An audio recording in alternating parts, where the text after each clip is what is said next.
ഇടുക്കി ചെല്ലാർകോവിലിൽ വാഹനാപകടത്തിൽ മരിച്ച ഷാനറ്റിന്റെ മൃതദേഹം വീട്ടിലെത്തിച്ചു.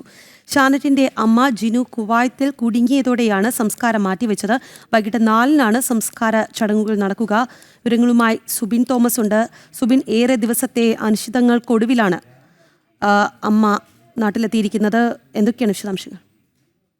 ഷാനറ്റ് കഴിഞ്ഞ ചൊവ്വാഴ്ചയാണ് ഈ ബൈക്ക് അപകടത്തിൽ മരണപ്പെടുന്നത്. ശേഷം ഈ അമ്മ വിദേശത്തായിരുന്നു. അമ്മയെ തിരികെ എത്തിക്കുന്നതിന് ഒത്തിരിയേറെ ബുദ്ധിമുട്ടുകളുണ്ടായിരുന്നു. പ്രധാനമായും ജോലി തട്ടിപ്പിനിരയായി ഇവർ കുവൈറ്റിൽ കുടുങ്ങിപ്പോകുന്ന സാഹചര്യം ഉണ്ടായിരുന്നു. ഏത് ഘട്ടത്തിൽ അല്ലെങ്കിൽ ഏത് വിധത്തിൽ ഇവരെ എത്തിക്കാൻ കഴിയുമെന്ന കാര്യത്തിൽ ഒരു ആശങ്കയും നിലനിന്നിരുന്നു. ഇവരെ എത്തിക്കാൻ കഴിയാതെ വന്നതോടുകൂടിയാണ് ഈ സംസ്കാര ചടങ്ങുകൾ മാറ്റിവെക്കുന്ന സാഹചര്യം ഉണ്ടായത്.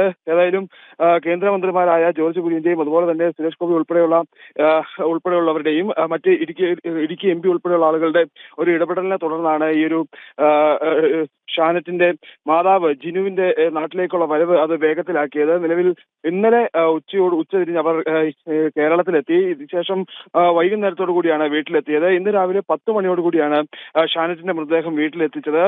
അതിനുശേഷം നിലവിൽ വീട്ടിൽ പൊതുദർശനത്തിന് വച്ചിരിക്കുകയാണ്. പൊതുദർശനത്തിന് ശേഷം വൈകിട്ട് 4 മണിയോടുകൂടി അണക്കര 7-ാം മൈലിലുള്ള ഒലുവുമല യാക്കോബായ സുറിയാനി പള്ളിയിൽ സംസ്കാര ചടങ്ങുകൾ നടക്കും.